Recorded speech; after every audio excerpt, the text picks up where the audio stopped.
Saya Dwi Kusumastuti. Di sini saya akan memaparkan sedikit ringkasan dari jurnal yang berjudul Change Through Persuasion yang ditulis oleh David dan juga Michael.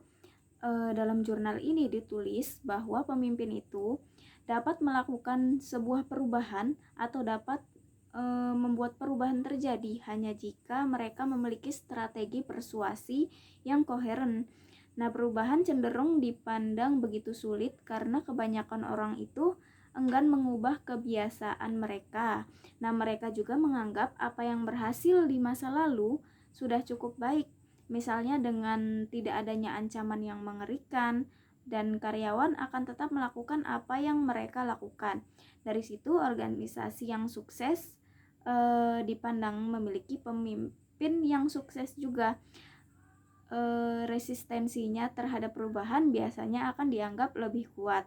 Nah, riset ini membahas tentang transformasi organisasi yang melibatkan pengaturan yang beragam, seperti perusahaan multinasional, lembaga pemerintahan, organisasi nirlaba, dan tim berkinerja tinggi seperti ekspedisi pendakian gunung dan petugas pemadam kebakaran.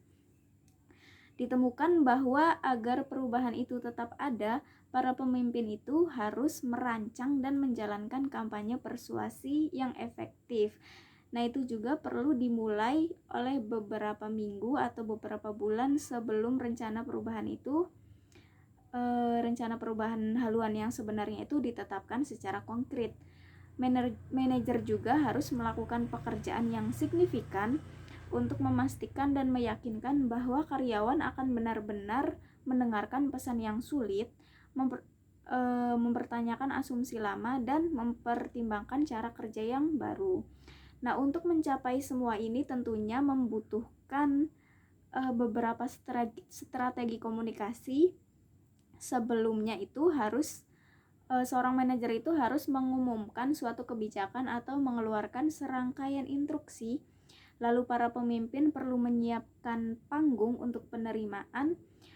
Pada saat pengiriman pesan, mereka juga harus membuat bingkai melalui mana informasi itu atau informasi pesan yang ditafsirkan itu akan disampaikan.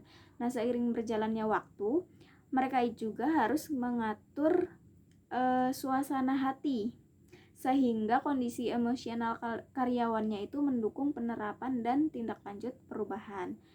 Dan pada interval kritisnya, mereka harus memberikan penguatan untuk memastikan bahwa perubahan yang diinginkan akan berlangsung tanpa kemunduran. Lalu ada 4 fase kampanye persuasi terhadap perubahan. Di antaranya adalah yang pertama itu meyakinkan karyawan bahwa perubahan radikal itu sangat penting, menunjukkan mengapa arah baru adalah hal yang benar. Lalu yang kedua itu rencanakan awal posisi dan rangka, lalu kumpulkan umpan baliknya dan umumkan rencana akhirnya kepada karyawan.